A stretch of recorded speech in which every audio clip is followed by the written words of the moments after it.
Assalamualaikum warahmatullahi wabarakatuh. Perkenalkan nama saya Samsudin dengan NIM S112113 dari jurusan Teknik Informatika, Fakultas Teknik Universitas Al-Azhar Kendari.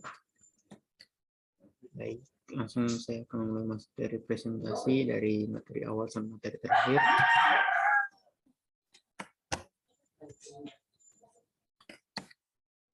Dari sini itu kita langsung lanjut saja. Materi yang pertama yaitu introduction. Operasi didefinisikan sebagai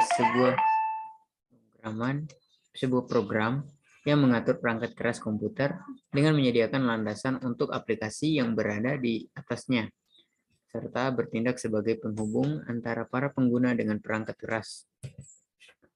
Sejarah perkembangan. Pada awalnya, sistem komputer digunakan dari depan konsol. Perangkat lunak seperti assembler, loader, linker, dan kompilator meningkatkan kenyamanan dari sistem pemrograman. Juga memerlukan waktu setup yang banyak untuk mengurangi waktu setup tersebut. Digunakan jasa operator dan menggabungkan tugas-tugas yang sama. Sistem batch. Sistem batch mengizinkan pengurutan tugas secara otomatis dengan menggunakan sistem operasi yang residen dan memberikan peningkatan yang cukup besar dalam utilisasi komputer. Komputer tidak perlu lagi menunggu operasi oleh pengguna, tapi utilisasi CPU tetap saja rendah.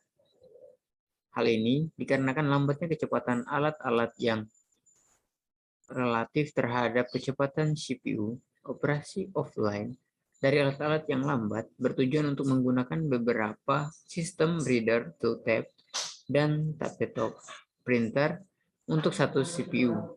Untuk meningkatkan keseluruhan kemampuan dari sistem komputer, para developer memperkenalkan konsep multi-programming. Kemudian yang kedua adalah HKI, perangkat lunak. HKI merupakan hak-hak untuk berbuat sesuatu atas kekayaan intelektual tersebut yang diatur oleh norma-norma atau hukum-hukum yang berlaku. Perangkat lunak bebas. Perangkat lunak bebas ialah perangkat lunak yang mengizinkan siapapun untuk menggunakan, menyalin, dan mendistribusikan, baik dimodifikasi ataupun tidak, secara gratis ataupun dengan biaya. Perangkat lunak bebas mengacu pada 4 jenis kebebasan bagi para pengguna perangkat lunak. Yang pertama yaitu kebebasan nol, yakni kebebasan untuk menjelaskan pemrogramannya untuk bertujuan apa saja. Adalah kebebasan satu, yakni kebebasan untuk mempelajari bagaimana program itu bekerja serta dapat disesuaikan dengan kebutuhan Anda. Akses pada kode program merupakan suatu prasyarat. Yang ketiga adalah kebebasan dua, yakni kebebasan untuk menyebarluaskan kembali hasil salinan perangkat lunak tersebut sehingga dapat membantu sesama Anda. Dan yang keempat adalah kebebasan tiga, yakni kebebasan untuk meningkatkan kinerja program dan dapat menyebarkannya ke khalayak umum sehingga semua menikmati keuntungannya. Akses pada kode program merupakan suatu prasyarat juga. Aneka ragam HKI, yang pertama adalah hak cipta, yang kedua adalah paten, merek dagang, rahasia dagang, service mark, desain industri, desain tata letak sirkuit terpadu, indikasi geografis, kemudian sumber terbuka atau open source, yaitu perangkat lunak berpemilik, perangkat lunak komersial, perangkat lunak semi bebas, public domain perangkat, freeware, shareware, GNU atau GPL. Kemudian lisensi perangkat lunak, yang pertama adalah free redistribution, kemudian source code, the right words, integrity of the author's source code, no discrimination against persons or groups, no discrimination against fields or group, dan lain-lain. Dan ada copyleft. Copyleft adalah pelesatan dari copyright atau hak cipta. Copyleft merupakan PLB yang turunannya tetap merupakan PLB Contoh lisensi copyleft adalah GNU atau GPL, General Public License. Perangkat lunak copyleft merupakan perangkat lunak bebas yang ketentuan pendistribusinya tidak memperbolehkan untuk menambah batasan-batasan tambahan jika mendistribusikan atau memodifikasi perangkat lunak tersebut. Kemudian ada tantangan. GNU atau GPL bukan merupakan satu-satunya lisensi copyleft. Terdapat banyak lisensi lainnya seperti lisensi Apache, lisensi Artistic, lisensi FreeBSD, lisensi LBAP, serta masih banyak lisensi lainnya. Kemudian ada ilustrasi lisensi. Yang pertama adalah perangkat keras rahasia, yang kedua adalah pustaka tidak bebas, kemudian paten perangkat lunak, dokumentasi bebas. Dan yang ketiga adalah struktur sistem operasi. Yang pertama ada struktur sederhana. Pada awalnya, sistem operasi dimulai sebagai sistem yang kecil, sederhana, dan terbatas. Lama-kelamaan, sistem operasi semakin berkembang menjadi suatu sistem yang lebih besar dari awalnya. Dalam perkembangannya, ada sistem yang terstruktur dengan kurang baik, dan ada juga yang baik. Contoh sistem yang terstruktur kurang baik adalah MS-DOS. Kemudian yang kedua ada struktur berlapis. Lapisan-lapisan sistem operasi adalah suatu abstraksi dari enkapsulasi, sekumpulan struktur data dalam sistem operasi. Lapisan-lapisan yang berada di atas bisa mengakses operasi-operasi yang tersedia di lapisan-lapisan bawahnya. Kemudian mikrokernel. Beberapa kelebihan mikrokernel. Yang pertama adalah interface yang seragam. Proses tidak lagi dibedakan, baik antara kernel level maupun user level, karena semuanya berkomunikasi via message passing. Yang kedua adalah extensibility. Bisa menambahkan fitur-fitur baru tanpa perlu melakukan kompilasi ulang. Yang ketiga adalah flexibility. Fitur-fitur yang sudah ada bisa dikurangi atau dimodifikasi sesuai dengan kebutuhan sehingga menjadi lebih efisien. Misalnya, tidak semua pengguna membutuhkan security yang sangat ketat atau kemampuan untuk melakukan distributed computing. Kemudian berikutnya adalah portability. Pada kernel mikro, semua atau sebagian besar kode yang prosesor spesifik berada di dalamnya. Jadi, proses porting ke prosesor lain bisa dilakukan dengan relatif sedikit usaha. Pada kelompok desktop, misalnya, tampaknya dominasi Intel semakin kuat. Kemudian yang berikutnya adalah reliability. Semakin besar suatu software, maka tentulah semakin sulit untuk menjamin reliability-nya. Dan yang terakhir adalah support for object-oriented OS. Model kernel mikro sangat sesuai untuk mengembangkan sistem operasi yang berbasis object-oriented. Ini ada komplikasi kernel. Beberapa tahapan dalam komplikasi kernel. Yang pertama adalah mendownload kernel, yang kedua adalah mengekstrak kernel, kemudian buat symbolic link, dan konfigurasi kernel kompilasi. Kemudian ada komputasi meja. Secara umum, komponen komputer meja adalah fan untuk mendinginkan komputer, ada motherboard untuk mengintegrasikan komponen-komponen komputer yang ada. Dan ada hard disk, tempat penyimpanan data, optical disk drive untuk membaca kepingan CD atau DVD. Ada floppy disk drive untuk membaca floppy disk. Ada prosesor untuk mengeksekusi program. Ada CPU cooler untuk mendinginkan prosesor. Ada RAM, penyimpan program yang sedang berjalan atau untuk transfer data. Ada sound card, ada untuk memproses suara dari prosesor, kemudian dikeluarkan melalui speaker. Kemudian ada modem, memproses sinyal informasi, misal untuk akses internet. Kemudian ada network card, yang memungkinkan komputer berkomunikasi dengan komputer lain dalam jaringan. Kemudian ada sistem prosesor jamak. Menurut Silbert Sachs DKK, keuntungan sistem prosesor jamak adalah yang pertama, peningkatan throughput karena lebih banyak proses atau thread yang dapat dijalankan. Yang kedua adalah peningkatan jumlah pekerjaan yang dapat dilakukan dalam waktu tertentu. Kemudian ada lebih ekonomis daripada sistem dengan banyak prosesor tunggal karena bisa berbagai memori, storage, dan power supply. Kemudian yang ketiga ada peningkatan kehandalan.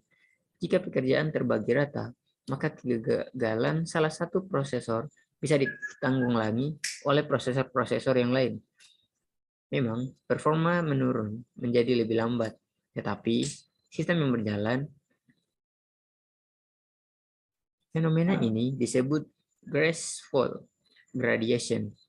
Sementara sistem yang memiliki sifat graceful gradation disebut sebagai sistem yang fault tolerant. Nah, ada sistem terdistribusi. Keuntungan, resource sharing, suatu komputer bisa mengakses sumber daya yang ada di komputer lain. Kemudian ada computation speed up. Jika suatu proses komputasi bisa dipecah-pecah menjadi sejumlah bagian yang berjalan secara konkuren, bagian-bagiannya bisa terbagi dalam komputer-komputer yang ada. Reliability, jika satu komputer mengalami kegagalan, maka secara keseluruhan sistem masih tetap dapat berjalan. Communication, karena satu komputer terhubung dengan komputer-komputer lainnya, sangat dimungkinkan terjadi pertukaran informasi. Dan ada sistem yang pertama adalah absolute scalability adalah mungkin untuk menciptakan sistem terkluster yang jauh lebih powerful daripada satu komputer standalone yang terbesar sekalipun. Incremental scalability cluster diatur sedemikian rupa sehingga bisa di-upgrade sedikit demi sedikit sesuai dengan kebutuhan tanpa harus mengupgrade keseluruhan sistem sekaligus secara besar-besaran. High availability, karena setiap komputer yang tergabung adalah standalone atau mandiri, maka kegagalan salah satu komputer tidak menyebabkan kegagalan sistem. Superior price atau performance, dengan konfigurasi yang tepat dimungkinkan untuk membangun sistem yang jauh lebih powerful atau sama dengan komputer standalone dengan biaya yang lebih rendah. Nah, ada sistem waktu nyata. Satu sistem dikatakan real time jika dia tidak hanya mengutamakan ketepatan pelaksanaan instruksi atau tugas, tapi juga interval waktu tugas tersebut dilakukan. Dengan kata lain, sistem real time adalah sistem yang menggunakan deadline, yaitu pekerjaan harus selesai jangka waktu tertentu. Sementara itu, sistem yang tidak real time adalah sistem di mana tidak ada deadline. Walaupun tentunya respon yang cepat atau performa yang tinggi tetap diharapkan. Aspek-aspek lainnya berupa beberapa sistem berikut: sistem multimedia, handal, sistem berkas, bandwidth, waktu nyata, embedded system, komputasi berbasis jaringan, PDA dan telepon seluler, smart card. Kemudian kita masuk pada proses dan penjadwalan. Konsep yang pertama yaitu konsep proses. Pengertian proses didefinisikan sebagai program yang sedang dieksekusi.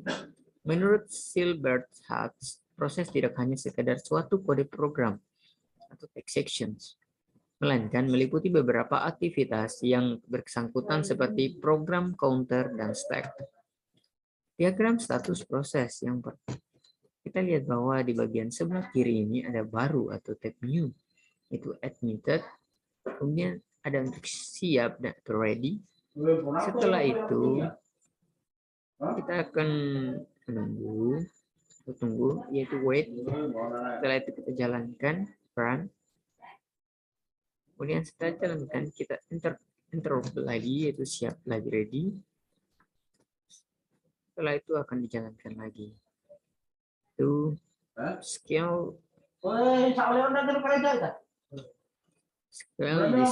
scheduler display.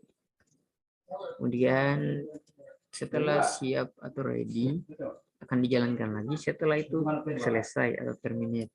Kemudian proses control block.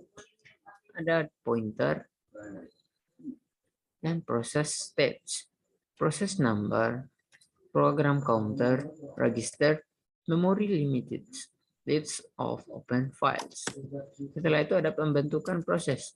Sebuah proses dibuat melalui sistem call create process yang membentuk proses keturunan child process yang dilakukan oleh proses induk atau parents process. Proses turunan tersebut juga mampu membuat proses baru sehingga semua proses ini pada akhirnya membentuk pohon proses. Ketika sebuah proses dibuat, maka proses tersebut dapat memperoleh sumber daya seperti waktu, CPU, memori, berkas, atau perangkat MK. Ada fungsi fork. Sistem operasi Unix mempunyai sistem call fork yang berfungsi untuk membuat proses baru. Proses yang memanggil sistem call fork ini akan dibagi jadi dua, proses induk dan proses turunan yang identik. Proses induk dan turunan independen satu sama lain dan berjalan bersamaan. Kita masuk pada terminasi proses. Suatu proses diterminasi ketika proses tersebut telah selesai mengeksekusi perintah terakhir atau diterminasi dengan sengaja oleh proses lain. Biasanya, proses induk melakukan terminasi sengaja pada turunannya. Alasan terminasi tersebut seperti yang pertama, yaitu turunan melampaui penggunaan sumber daya yang telah dialokasikan. Dalam keadaan ini, proses induk perlu mempunyai mekanisme untuk memeriksa status turunannya. Dan yang kedua, ada task yang ditugaskan kepada turunan tidak lagi diperlukan. Dan ketiga adalah proses induk selesai. Dan sistem operasi tidak mengizinkan proses turunan untuk tetap berjalan. Jadi, semua proses turunan akan berakhir pula. Hal ini yang disebut cascading termination. Setiap proses memiliki identitas proses yang isinya berupa PID, credentials, personality. Dan yang kedua ada konsep thread. Pengertian thread merupakan cara dari komputer untuk menjalankan dua atau lebih task dalam waktu bersamaan. Sedangkan multithreading adalah cara komputer untuk membagi-bagi pekerjaan yang dikerjakan sebagian-sebagian dengan cepat sehingga menimbulkan efek seperti menjalankan beberapa task secara bersamaan walaupun otaknya hanya satu. Ada multithreading. Keuntungan multithreading yang pertama adalah responsif.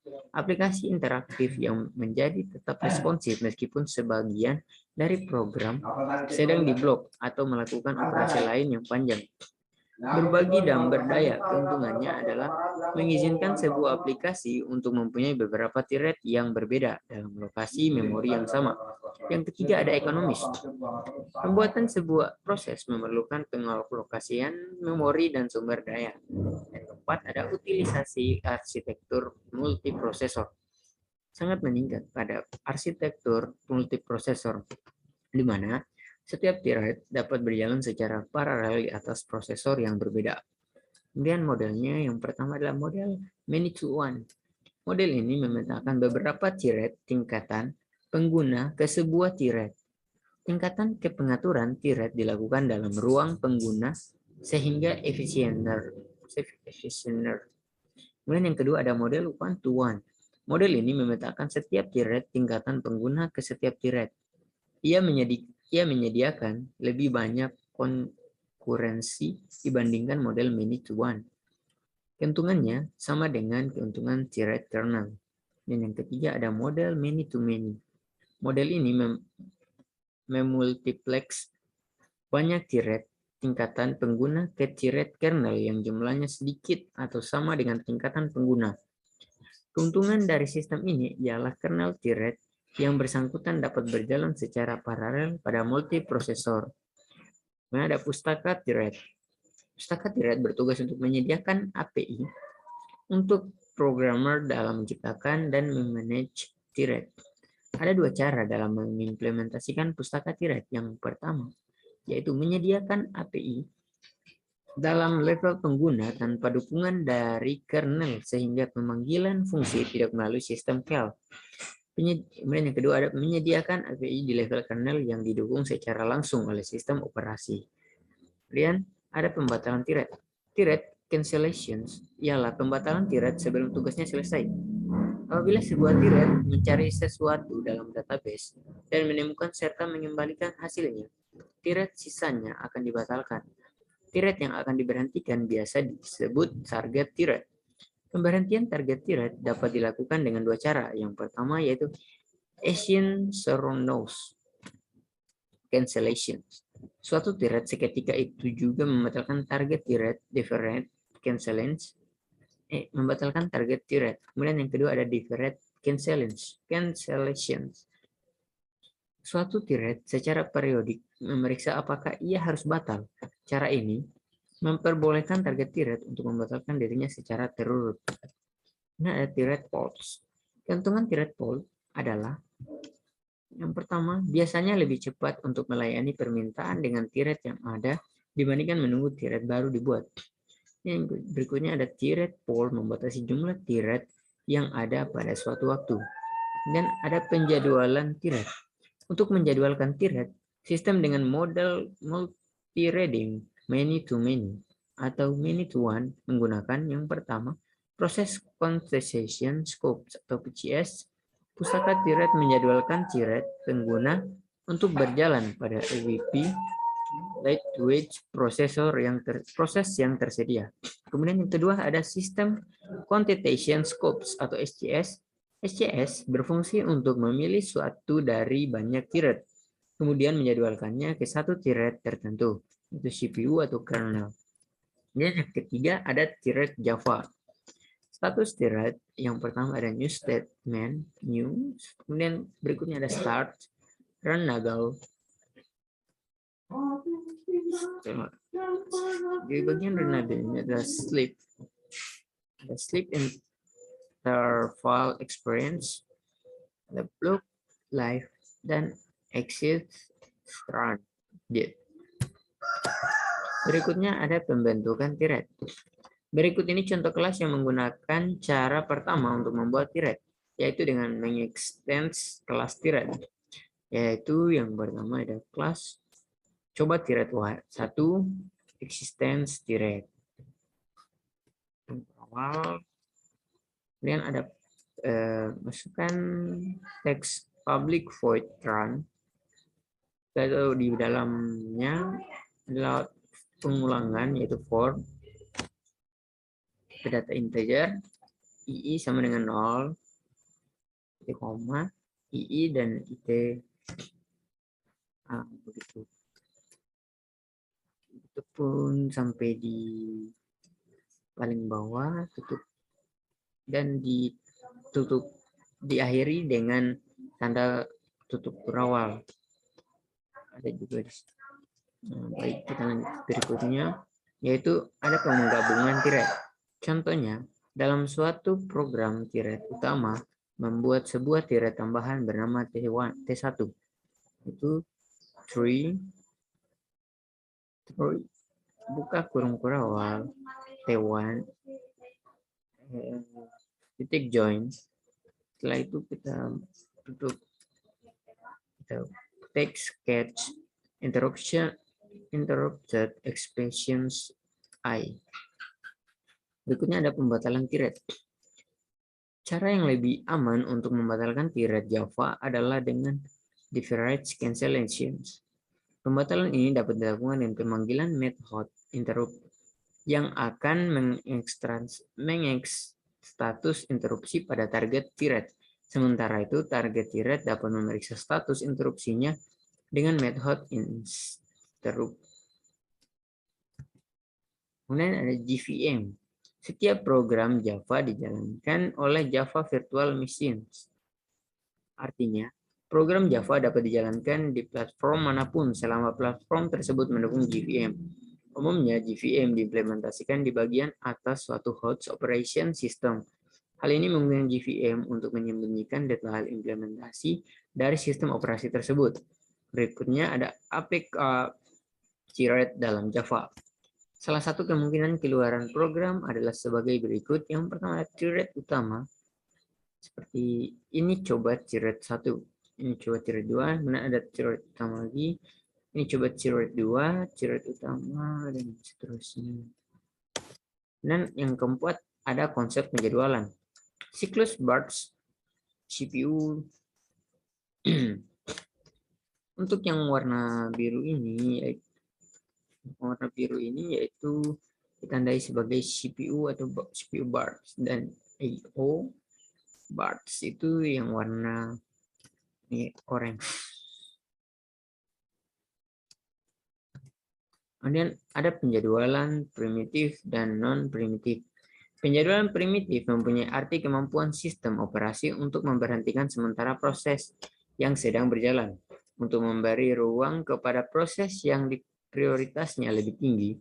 Penjadwalan ini bisa saja termasuk penjadwalan proses atau MK. Penjadwalan primitif memungkinkan sistem untuk lebih bisa menjamin bahwa setiap proses mendapat sebuah slice waktu operasi, sedangkan penjadwalan non-primitif ialah salah satu jenis penjadwalan di mana sistem operasi tidak pernah melakukan context switch dari proses yang sedang berjalan ke proses yang lain. Dengan kata lain, proses yang sedang berjalan tidak bisa diinterupsi. Ada dispatcher.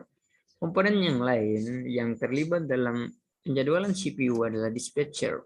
Dispatcher adalah modul yang memberikan kontrol CPU kepada proses yang sedang terjadwal. Fungsinya adalah, yang pertama adalah context switching, yang kedua adalah switching to user mode dari kernel mode. Kemudian yang ketiga adalah lompat dari suatu bagian dari program user untuk mengulang program. Dan ada kriteria penjadwalan. Yang pertama adalah CPU utilizations, yang kedua adalah throughput, kemudian ada yang ketiga turnaround time, yang keempat adalah waiting time, kelima response time, yang keenam fairness, yang ketujuh adalah efisiensi. Dan yang kelima ada algoritma penjadwalan. Macam-macam algoritma. Multi-level feedback wins. Algoritma ini mengizinkan proses untuk pindah antrian.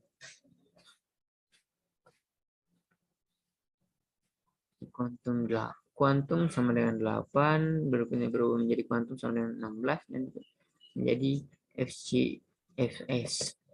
Contoh kasus MFQ, yang pertama ada proses.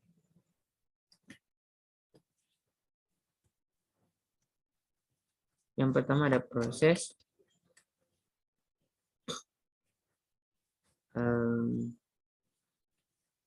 proses burst time.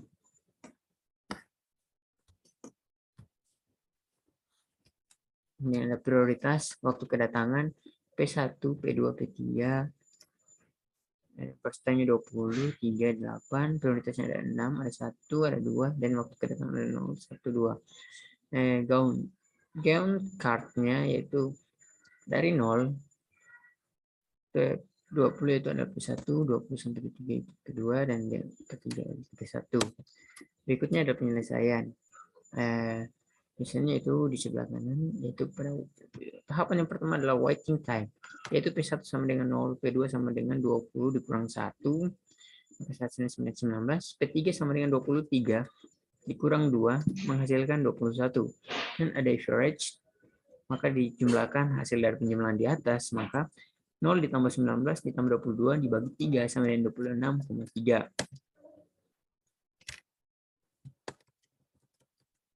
Nah, setelah priority, berikutnya setelah itu priority scheduling. Priority scheduling merupakan algoritma penjadwalan yang mendahulukan proses yang memiliki prioritas tertinggi. Setiap proses memiliki prioritasnya masing-masing. Prioritas suatu proses dapat ditentukan melalui beberapa karakteristik, antara lain time limit, memory requirement, akses file, perbandingan antara BARTS MK dengan CPU BARTS, dan tingkat kepentingan proses. Dan ada priority scheduling juga dapat dijalankan secara primitif maupun non-primitif. Pada primitif, jika ada suatu proses yang baru datang memiliki prioritas yang lebih tinggi daripada proses yang sedang dijalankan, maka proses yang sedang berjalan tersebut dihentikan. Lalu CPU dialihkan untuk proses yang baru datang tersebut. Sementara itu pada non-primitif, proses yang baru datang tidak dapat mengganggu proses yang sedang berjalan, tetapi hanya diletakkan di depan switch. Ada round robin. Urutan kejadian yang pertama adalah proses pertama yaitu terpilih, yang kedua adalah timer diset untuk interrupt proses setelah satu kuantum. Berikutnya ada proses dipindahkan ke antrian pada posisi proses berikutnya adalah dispenser disiapkan guna memilih proses berikutnya. Setelah itu ada suatu proses masih berjalan pada akhir kuantum. Ada juga suatu proses sudah selesai sebelum satu kuantum berakhir atau tempat B.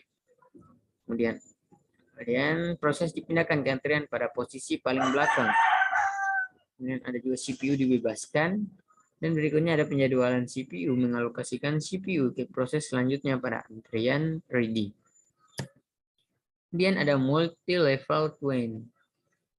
Nah, dari gambar di samping mengelompokkan proses-proses berdasarkan prioritasnya, kemudian muncul ide untuk menganggap kelompok-kelompok tersebut sebagai sebuah antrian-antrian kecil yang merupakan bagian dari antrian keseluruhan proses yang sering disebut dengan algoritma multi-level queuing. Dalam hal ini, dapat dilihat bahwa seolah-olah algoritma dengan prioritas yang dasar adalah algoritma multi-level queuing, di mana setiap kue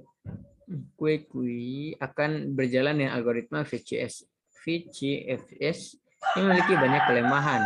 Oleh karena itu, dalam prakteknya, algoritma multi-level kue memungkinkan adanya penerapan algoritma internal dalam masing-masing sub antriannya yang bisa memiliki algoritma internal yang berbeda untuk meningkatkan kinerjanya.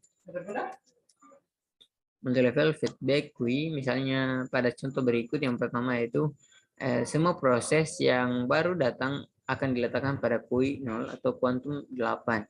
Dan jika suatu proses tidak dapat diselesaikan dalam 8 ms, maka proses tersebut akan dihentikan dan dipindahkan ke queue 1 yaitu kuantum 16.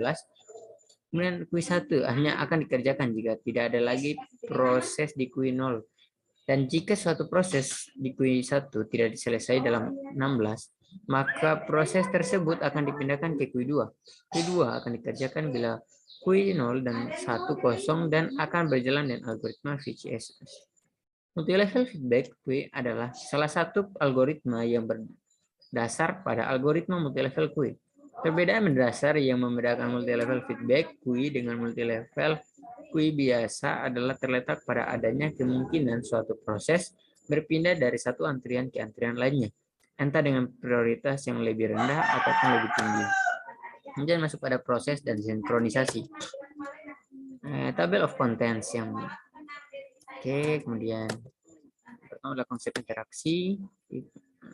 Sinkronisasi diperlukan untuk menghindari terjadinya ketidakkonsistenan data akibat adanya akses data secara konkuren. Proses-proses disebut konkuren jika proses-proses itu ada dan berjalan pada waktu yang sama. Proses-proses konkuren ini biasa bersifat independen atau bisa juga saling berinteraksi. Proses-proses konkuren hanya saling berinteraksi memerlukan sinkronisasi agar terkendali dan juga menghasilkan output yang benar. Ini ada komunikasi antar proses. Yang pertama ada sistem berbagai memori. Shared memory sistem merupakan salah satu cara komunikasi antar proses dengan cara mengalokasikan suatu alamat memori untuk dipakai berkomunikasi antar proses. Kemudian ada sistem berkirim pesan. Sistem berkirim pesan adalah proses komunikasi antar bagian interrupt untuk berbagi variabel yang dibutuhkan. Proses ini menyediakan dua operasi, yaitu mengirim pesan dan menerima pesan. Berikutnya ada sinkronisasi yang terbagi menjadi 4, yaitu blocking send, pemblokiran pengirim sampai pesan sebelumnya diterima. Kemudian ada blocking receive, pemblokiran penerima sampai terdapat pesan yang akan dikirim. Ada non-blocking send, pengiriman dapat terus mengirim pesan tanpa memperdulikan apakah pesan sebelumnya sampai atau tidak. Ada non-blocking receive, penerima menerima semua pesan baik berupa pesan yang valid atau pesan yang salah. Dan ada silence atau server. Server adalah komputer yang dapat memberikan servis ke server, sedangkan silent adalah komputer yang mengakses beberapa servis yang ada di silent. Ketika silent membutuhkan suatu servis yang ada di server, dia akan mengirim request kepada server lewat jaringan. Jika request tersebut dapat dilaksanakan, maka server akan mengirim balasan berupa servis yang dibutuhkan untuk saling berhubungan menggunakan soket. Kemudian satu ada karakteristik server. Yang pertama pasif, yang kedua menunggu request, yang ketiga adalah menerima request atau memproses. Mereka akan mengirimkan balasan berupa servis. Yang kedua karakteristik silence. Yang pertama aktif, yang kedua mengirim request, yang ketiga menunggu dan menerima balasan dari server. Kemudian ada RPC atau remote procedure call. RPC adalah sebuah metode yang memungkinkan kita untuk mengakses sebuah prosedur yang berada di komputer lain. Untuk dapat melakukan ini, sebuah server harus menyediakan layanan remote prosedur. Pendekatan yang dilakukan adalah sebuah server membuka soket, lalu menunggu silent yang meminta prosedur yang disediakan oleh server. Bila silent tidak tahu harus menghubungi port yang mana, silent bisa merequest kepada sebuah matchmaker pada sebuah RPC port yang tetap matchmaker akan memberikan port yang akan digunakan oleh prosedur yang diminta silent. Kemudian deadlock dan starvation. Deadlock seperti tabel di bawah itu. Kemudian ada starvation. Dan yang kedua adalah sinkronisasi. Sinkronisasi diperlukan untuk menghindari terjadinya ketidakkonsistenan data akibat adanya akses data secara konkuren. Proses-proses disebut konkuren jika proses-proses itu ada dan berjalan pada waktu yang sama. Proses-proses konkuren ini bisa bersifat independen atau bisa juga saling berinteraksi. Proses-proses konkuren yang saling berinteraksi memerlukan sinkronisasi agar terkendali dan juga menghasilkan output yang benar. Kemudian rest conditions. Rest condition adalah suatu kondisi di mana dua atau lebih proses mengakses storage memori atau sumber daya pada saat yang bersamaan, dan hasil akhir dari data tersebut tergantung dari proses mana yang terakhir selesai dieksekusi, sehingga hasil akhirnya terkadang tidak sesuai dengan yang dikehendaki. Dan silent server ini adalah codingan dari code. Kemudian masuk pada contoh condition dalam bahasa mesin.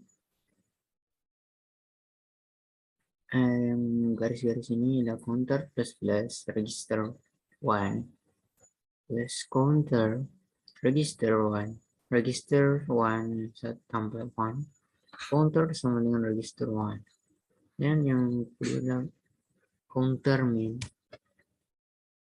register yang kedua sama dengan counter register kedua sama dengan register 2 dikurang 1 counter sama dengan register 2. Contohnya contoh program yang memperlihatkan respon. Yang dua, misalkan nilai awal counter adalah 2, produsen bagi register sama dengan counter dengan register sama dengan 2. Berikutnya ada produsen register 1 sama dengan register tambah 1, yaitu register 1 sama dengan 3. Konsumen bagi register 2 sama dengan counter register 2 sama dengan 2. Konsumen bagi register 2 sama dengan register 2 dikurang 1. Register 2 sama dengan 1. Konsumen ditambah counter sama dengan register 2. Counter sama dengan 1. Produsen counter bagi counter sama dengan register 1. Counter sama dengan 3. Berikutnya dari ilustrasi program produsen dan konsumen.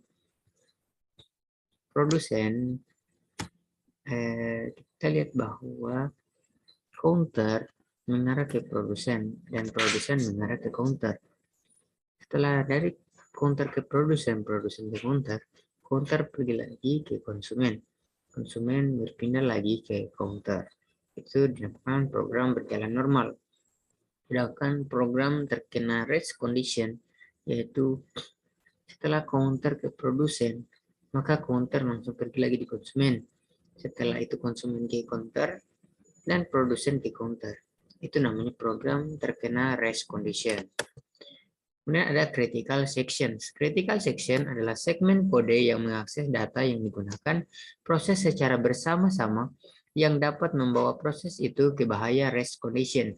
Biasanya sebuah proses sibuk melakukan perhitungan internal dan sebuah proses sibuk melakukan perhitungan internal dan hal-hal lainnya tanpa ada bahaya yang menuju ke rest condition pada sebagian besar waktu.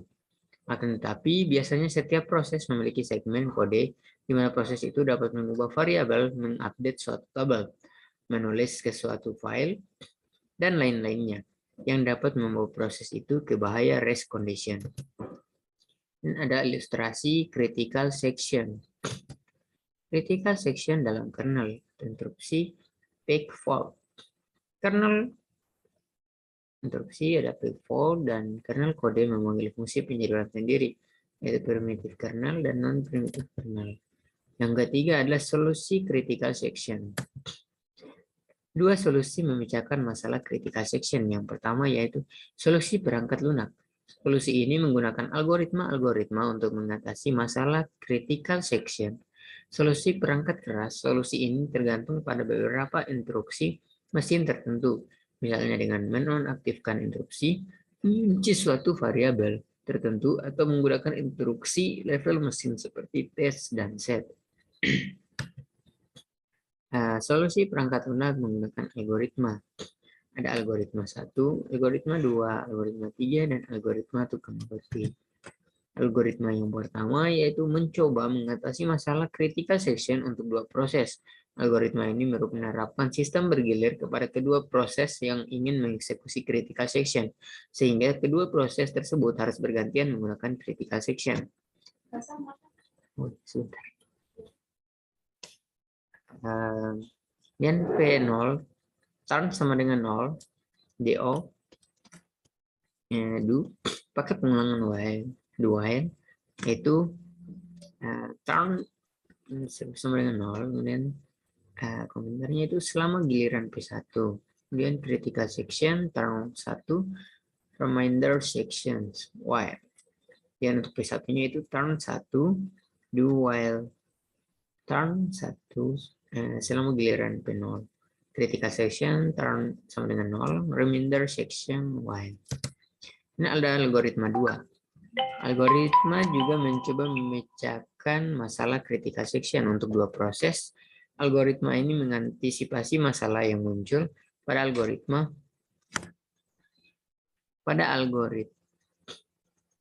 2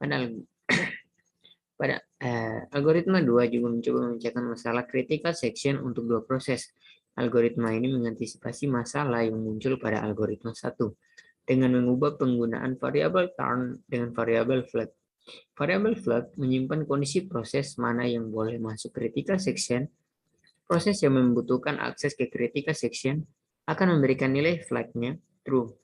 Sedangkan proses yang tidak membutuhkan critical section akan set nilai flag-nya bernilai false. Ini ada algoritma 3. Ditemukan oleh G.L. Peterson pada tahun 1981 dan dikenal juga sebagai algoritma Peterson. Peterson menemukan cara yang sederhana untuk mengatur proses agar memenuhi mutual exclusions. Algoritma ini adalah solusi untuk memecahkan masalah critical section pada dua proses, yaitu DO flag 0 atau true, turn 1. Kemudian berikutnya ada algoritma tukang roti. Algoritma tukang roti adalah solusi untuk masalah critical section pada n buah proses. Algoritma ini juga dikenal sebagai Lamport-Beckert algorithm. Ide algoritma ini adalah dengan menggunakan prinsip penjadwalan seperti yang ada di tempat penjualan roti. Para pelanggan yang ingin membeli roti sebelumnya harus mengambil nomor urut terlebih dahulu, dan urutan nomor yang boleh membeli ditentukan oleh nomor urut yang dimiliki masing-masing pelanggan tersebut. Dan berikutnya ada perangkat sinkronisasi. Sinkronisasi adalah proses pengaturan jalannya beberapa proses pada saat yang bersamaan. Tujuan utama sinkronisasi adalah menghindari terjadinya inkonsistensi data karena pengaksesan oleh beberapa proses yang berbeda atau mutual exclusions, serta untuk mengatur urutan jalannya proses-proses sehingga dapat berjalan dengan lancar dan terhindar dari deadlock atau starvation. Yang tests and sets 0. Sebagian besar sistem komputer saat ini menyediakan instruksi-instruksi perangkat keras khusus yang mengizinkan kita untuk menguji dan memodifikasi nilai dari sebuah variabel. Instruksi ini disebut instruksi tests and sets. Yang contoh pada sebelah kiri, tests and sets, boolean, tests and sets, boolean target, boolean dikali target, yaitu boolean RV sama dengan X tanda bintang target, dan target sama dengan true. Dan yang sebelah kanan, tests and set, Dengan mutual exclusions, dia menggunakan pengulangan while. Setelah itu dia menggunakan while juga. Oke, berikutnya ini adalah contoh lagi tests and sets yang memenuhi critical section.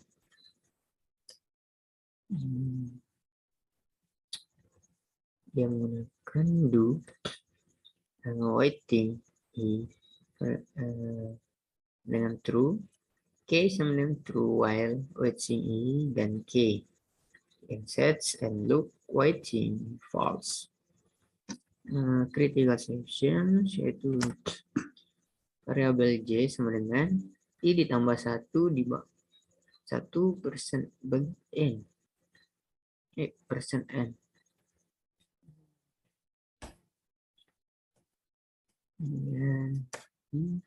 Semafor. Semafor adalah sistem sinyal yang digunakan untuk komunikasi secara visual. Dalam software, semafor adalah sebuah variabel bertipe integer yang selain saat inisialisasi hanya dapat diakses melalui dua operasi standar, yaitu increment dan decrement. Semafor digunakan untuk menyelesaikan masalah sinkronisasi secara umum. Berdasarkan jenisnya, semafor hanya bisa memiliki nilai 1 atau 0, atau lebih dari sama dengan. Kemudian semafor memiliki dua jenis, yaitu yang pertama ada binary semaphore, dan yang kedua adalah counting semaphore. Fungsi semaphore yang pertama ada mutual exclusions. Sesuai dengan prinsip mutual exclusion, jika suatu thread sedang berada dalam critical section-nya, thread lain harus menunggu thread tersebut keluar dari critical section-nya sebelum dapat memasuki critical section-nya sendiri. Kemudian yang kedua ada resource controller. Semaphore menyimpan banyaknya resource yang tersedia. Saat thread ingin memakai resource, ia akan memanggil fungsi kunci. Jika resource masih tersedia, thread bisa langsung menggunakannya. Sebaliknya, jika semua resource sedang dipakai, thread tersebut harus menunggu setelah resource selesai dipakai. Thread akan memanggil fungsi buka sehingga resource yang akan bebas bertambah. Sinkronisasi antar proses. Ada kalanya suatu thread memerlukan resource yang dihasilkan oleh thread lainnya. Oleh karena itu, dibutuhkan suatu mekanisme untuk mengatur urutan eksekusi thread. Mekanisme ini dilakukan dengan memanfaatkan semafor. Kemudian ada monitor. Monitor adalah suatu tipe data abstrak yang dapat mengatur aktivitas serta penggunaan resource oleh beberapa thread. Ide monitor pertama kali diperkenalkan oleh C.R. Hort dan Fairbrains Hanson pada awal 1970-an. Monitor terdiri atas data-data privat dengan fungsi-fungsi publik yang dapat mengakses data-data tersebut. Metode dalam suatu monitor sudah dirancang sedemikian rupa agar hanya ada satu buah metode yang dapat bekerja pada suatu saat. Hal ini bertujuan untuk menjaga agar semua operasi dalam monitor bersifat mutual exclusions. Ini ada monitor Java. Monitor JVM mendukung dua jenis sinkronisasi, yaitu mutual exclusion dan comparison. Mungkin itu saja hasil presentasi yang dapat saya bawakan. Kurang dan lebihnya mohon dimaafkan. Saya akhiri wabillahi taufiq wal hidayah. Wassalamualaikum warahmatullahi wabarakatuh.